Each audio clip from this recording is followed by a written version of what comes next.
Is Bitcoin going to pump? Is Ethereum going to dump? We're going to be talking about that and more in today's episode. My name is Da Vinci Jeremy. I'm in the pipe 5 by 5 staying alive here in Dubai after this Easter weekend. Hope you enjoyed yourself. Hope you had a great Easter weekend with family and friends. I know I did. And yes, we're going to see what happens in the market, talk about the news, talk about what we are going to do with our trades, because man, it's just been nothing but chop, right? In and out trades that as we continue to trade this slow range, it's been very very boring. We're going to show you about that in today's episode. So, oh boy, yeah. Well, it's been a long weekend. I know I didn't do a show on Friday, but yeah, I'm here today, and man, I'm looking forward to ranting with some of the news articles that are showing up. Okay, well, let's start right now, but before we do, right, remember to head over to bybit.davincij15.com or okx.davincij15.com, where you can buy your Bitcoin, buy your Ethereum. Make sure you take it off the exchange and put it in your wallet. You don't want to leave that kind of high value asset on an exchange. Okay, so let's jump into it right now. Let's start off with first mover Asia is a sharp move around the corner for Bitcoin and Ethereum.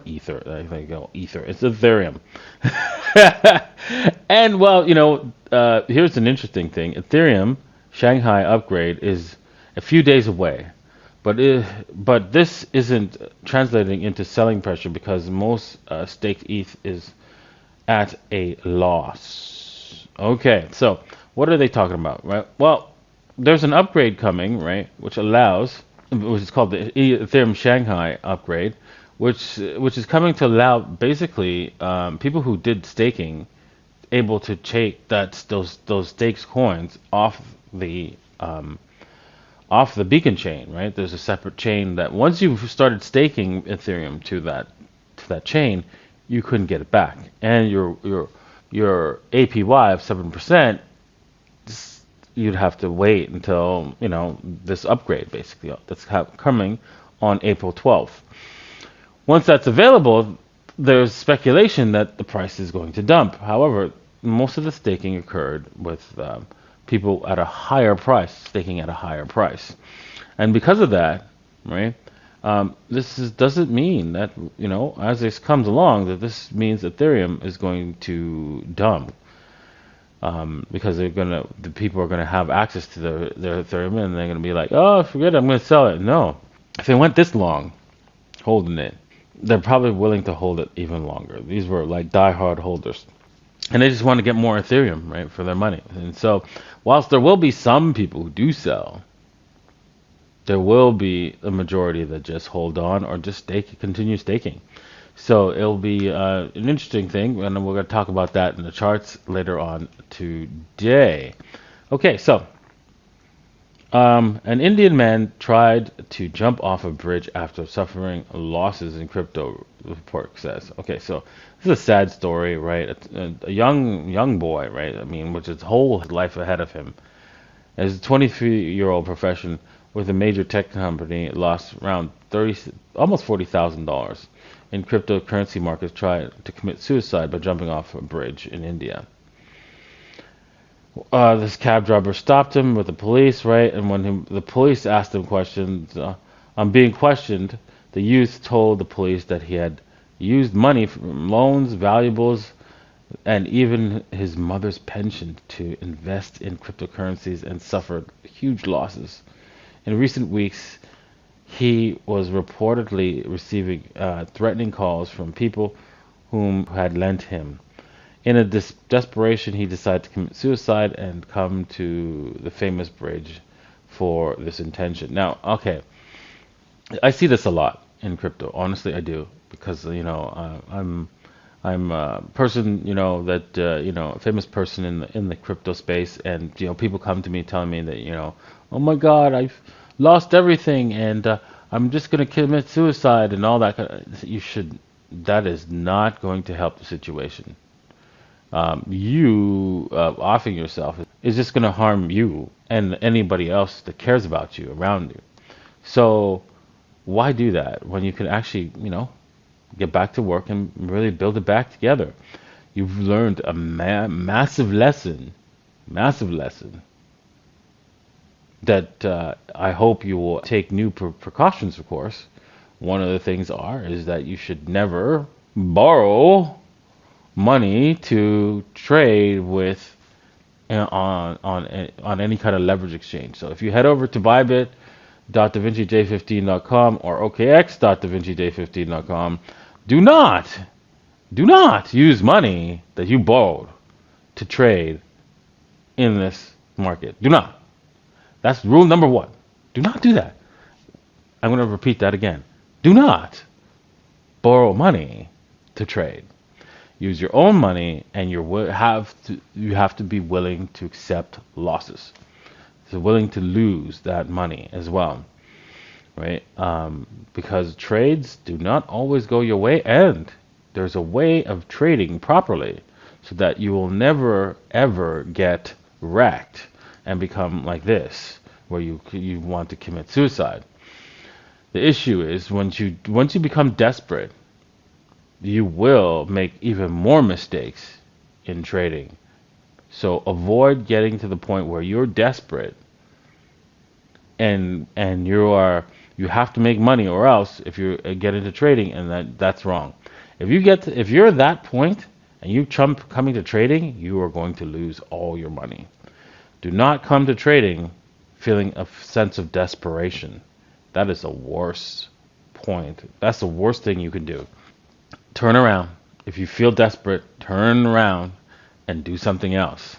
This is not for you. Go find a job, get some money, save your money, and do it that way. Okay. With that said, moving on. Crypto derivatives exchange DYDX ICE's Canadian market. Okay, so there's a lot of exchanges that just dropped the Canadian market.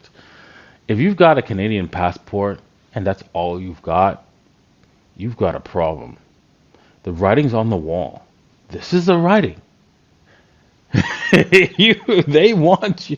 They are trying to act like Americans, meaning that, oh, you've got money and exchanges somewhere else, right? That's going to belong to them. There's something big coming, right?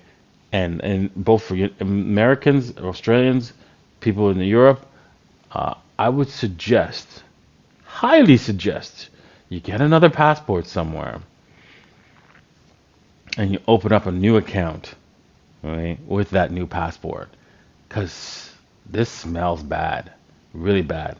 Confiscation is coming, and these exchanges are like, oh, that's the rules? Oh, no, thank you. All right. They're saying no, right, to Canadian customers. So that's bad. That's bad. So what is the government saying to them that they're like, no? So that's the problem, right? And it's just the regulations, right? I think it's more than just the regulations, honestly. The crazy regulations. I think there's something big coming, and you want to avoid that. Okay, moving on to a hit piece. Real world costs of the digital race for Bitcoin. Okay, so this thing paints a sad picture, of people freezing to death and dying and all that kind of stuff, whilst the Bitcoiners, right? Oh my God, how dare they? This in Texas, the computers kept running until after midnight.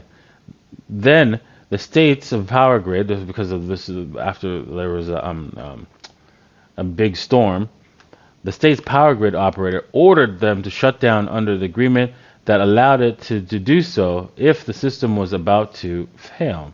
In return, it began paying the Bitcoin company BitDARE at an average of $175,000 an hour to keep the computers offline. Over the next 4 days, BitDARE would make more than $18 million for not operating.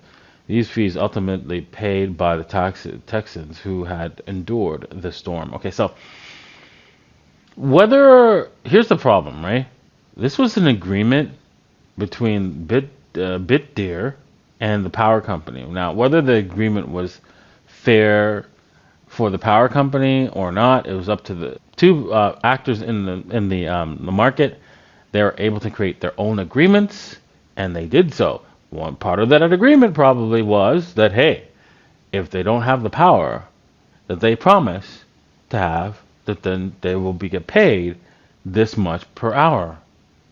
Now, if you're saying that costs were bared on the taxpayers, maybe it was, maybe it wasn't, because I don't know what the power company is. It a government-owned state company, and so why would they make this kind of agreement? They didn't have to. They could have said no. Take it on your own risk. Go somewhere else, right? They could have said that, but they didn't, and that was the case because they thought that they would have power forever and ever. And so obviously this is just a massive hit piece on Bitcoin, right? And the New York Times has identified 34 such large-scale operations known as Bitcoin mines in the United States, all put immense pressures on the power grid, and most finding novel ways to profit from doing so. Their operations can create costs, including higher electricity bills and enormous carbon pollution for everyone around them, most of whom have nothing to do with Bitcoin. Oh my god. Like, it reads like, a child like complaining, right? And honestly, Bitcoin is a tool that people can use or not use. The fact we have electricity, and everybody's allowed to have access to that electricity, and they can pay as long as they can pay for it, and that's that, right? We can use electricity for whatever we feel necessary. If we want to use it for playing video games, we're going to use it to play video games. Stop the noise, okay? Stop it, right? Bitcoin is about freedom, right? This is why, of course, the New York Times has to attack it. This is why, because they're owned by banks, and so basically we just need to stop this nonsense, right? That Bitcoin is actually a bad thing. Using electricity for Bitcoin to store to ensure that the past can't change is a bad thing. It's not. It's a good thing. It ensures the amount of power that we use today ensures that our history of Bitcoin, all the records, are secured, and in the future we will also have a secure asset to trade with, not some cheap US dollar which loses value over time. Okay? So that's the point. All right, so I'm going to end it here with Apple is hiding a Bitcoin manifesto in the Max is fueling the theories that Steve Jobs was Satoshi Nakamoto, the crypto mysterious inventor. Okay, first off, this was hidden since it was not hidden since 2011. So obviously, Steve Jobs did not, and he died in 2010. He did not invent Bitcoin. It's a ridiculous statement. Obviously, the person who put it in there. While trying to fix my printer today, I discovered that the PDF, the Satoshi Nakamoto white paper, was apparently shipped with every copy that I've lost since Mojave in 2018. Okay, so 2018. So that's right. It was 2018, just after the last major bull run, which got the majority of people involved, which was 2017. So obviously, it was somebody working there who finally saw the value of Bitcoin and decided to stick the white paper in. Right? I would have done the same thing if I was working at Apple. So, just so you know. Okay, let's go on to Bitcoin, our favorite cryptocurrency, and take a look at the charts. We have closed another week, 3 weeks here, with nothing. Basically, we have several dojis. These are called dojis, right? Where you see that the price has not made a decision. The top wick, bottom wick are pretty much the same, and you see the middle body is very small. That's called a doji, And so we've had 3 dojis. Dojis means indecision in the market, and wow, we've had 3 weeks of indecision, market indecision with a Bitcoin. This lasted a while. So what does that mean? That means that the next move is going to be massive. When it does make a decision, it's going to be a big one, and it will most likely be to the upside because these candle patterns right here, these 3 candle patterns, it indicates a bullish sentiment, and it's confirmed by the second one over here. So does that always mean that that's all this case? In technical analysis, nothing's absolute 100%. It just states that with a higher probability, higher than normal, that means we're going higher, not lower, with these 3 candlesticks as a fractal indication. Just more than 50% chance we're going higher. That's what it means. Okay, so with that said, right, that doesn't mean that Bitcoin can't go down. That's all. So don't, I'm going to place all my bet on Bitcoin going up. That'd be silly. Right? You put maybe 5% at the maximum of your money into any specific bet that you want to make, but probably even less. But that's the maximum you'd do. So you'd want to do even less, like 2%. All right, with that said, let's take a look at the lower time frames. You can see that Bitcoin has come to this apex that I had drawn and did absolutely nothing. Absolutely nothing. So maybe we can draw this a little bit further down. I don't know. Let's see here. It still would not mean anything. So I'm just going to leave that here. And now we're above this trend line that we had fallen below. And we still haven't decided on the direction. And these did not mean anything, because Bitcoin has decided to go sideways for quite some time. So whilst I'm going to keep this bottom one, because I think if we break below that at this point, we are definitely going further down. But the good news is we have a nice W here. We have a nice W, which is probably completed on the 4 hour here. You can see it, the W happening. Let's just make this a little bit bigger. You can see there it is. It's so nice and clear, the W right there. Boom, boom, boom, boom. And so we can see that this W has pretty much hit its target and has returned. So you can't really say, okay, yeah, I'm going to take that. You had to take it when it was pumping here, not now that it's returning, because this W, right, is only going to take it to the target, and you know one thing about trading, right? There's a staying. I want to understand. Bulls make money, bears make money, and pigs get slaughtered and eaten for bacon. Okay, so do not be a pig in this market. If you see a target, you take the target and walk away. Right? Especially when we have a lot of sideways action. Right? Yes, you can probably take a little bit off of the profits and then walk away with some profits, but don't pig out in this market. Do not pig out in this market thinking, oh yeah, it's going to the moon. I'm going to bet everything at this point and just wait to the moon. To the moon. You're going to get your butt handed to you real fast, right? So don't get your butt handed to you, right? Head over to bybit.davincij15.com to sign up, and start slow. Maybe we put a deposit only $100, right? And 50 people who actually only deposit $100 and do a trade, right, will get a $30 bonus. Right, make sure you have to do your KYC and all that kind of stuff, and then you can get a $30 bonus by signing up. So make sure you do that. Okay. Let's head over to Ethereum now. Ethereum, it finally broke out, and then it decided to come back. I knew it was going to come back, but we had to make sure that it pumped off of at least either this was support level, or this one here, and so it did. Thank goodness, because man, If it broke, it would have been a nightmarish scenario.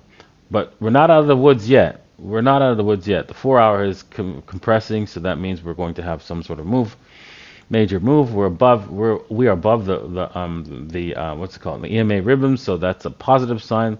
Market is moving in a positive direction, but doesn't guarantee anything.